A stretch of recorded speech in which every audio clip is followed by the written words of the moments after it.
Hello everyone. We all know that we are going through something really crazy that we never thought could happen.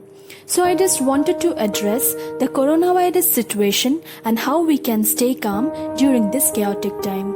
There are many heart-wrenching stories associated with COVID-19 in our India itself.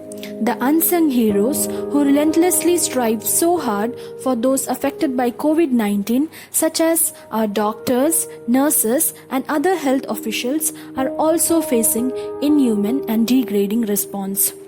People are becoming selfish day by day. Most of us know about a heavily reported case of a well-known doctor who put humanity first. But when he passed away due to COVID-19, he was denied a decent funeral. According to the reports, when his body was handed over to the family, they decided to bury him. But the locals were against the funeral. When the family, along with one of the doctor's close friend, somehow managed to reach the burial ground, a group of people appeared and started to physically assault them. Due to this dangerous situation, the family members, ambulance driver, and the friend had to flee the spot. Later, his friend, with the help of few contacts, somehow managed to get help from police and went back to finally bury him. Isn't it a sad story? The coronavirus has the world in such panic that even at a funeral, an already painful process and the final chance we get to bid goodbyes to our loved ones has become extremely hard to conduct. Recently, a doctor mentioned how often their critical patients are alone on their deathbed. The strict protocols of the COVID-19 preventing any family members to stay with them during their very last moments. These rules, although seemingly cruel, is a necessary evil during these times. Knowing all the facts, we should listen to the experts and do all the necessary things that can limit the spread of virus. Nurses, doctors, and many volunteers are working really hard to protect us. Let's join in solidarity to protect each other. Few days back, I met a housemate who was not wearing a mask or gloves and working in at least 3 apartments. I told her to wear a mask for her safety. Her response was surprising. She replied to me that she works in safer homes and is not suffering from any cold cough, which according to her is a sign of perfect health. The fact is, a lot of people still does not understand the nature of the coronavirus, how it spreads and why the mask and precautions are suggested to prevent against it. Thus, it's a humble request to all my fellow youths.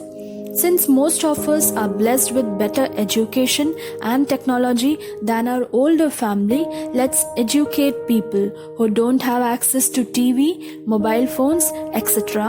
on how important it is to wear a mask, wash our hands, importance of social distancing, etc.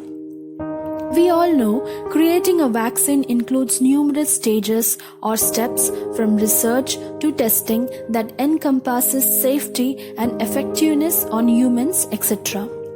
Companies and laboratories across the globe are striving hard to develop the vaccine. However, it could still take at least an year to become available. Until then, let's just follow simple guidelines that WHO recommends us to do, such as regularly cleaning our hands with alcohol-based bar or hand wash. Maintain appropriate distance, avoid going to crowd. Take care of your older parents, drink hot or boiled water as much as possible. Avoid touching your face, follow good hygiene, stay home, stay isolate even with minor symptoms. Yes, this pandemic can be stressful. This situation can cause fear about your own health and your loved ones. Moreover, loss of support services that we rely on, financial situation or job loss can also happen. It is predicted that older people, especially the ones with already fragile health, may respond more strongly to the stress of a crisis. The category also includes teens and children who are experiencing a drastic change in their daily routine. Try to eat healthy, get plenty of sleep, exercise regularly, and try to do some other activities you enjoy as well, because mental health is as important as your physical health. Mental health plays a vital role in our overall health and well-being. What we can do during these trying times is to hold each other's hand, support your brothers and sisters, talk to them, find time to hear their stories, make sure that your parents exercise regularly and take medicines on time. Consume food that boosts your immune system and stay healthy, as prevention is better than cure. Hope you all have a safe and healthy life. Thank you.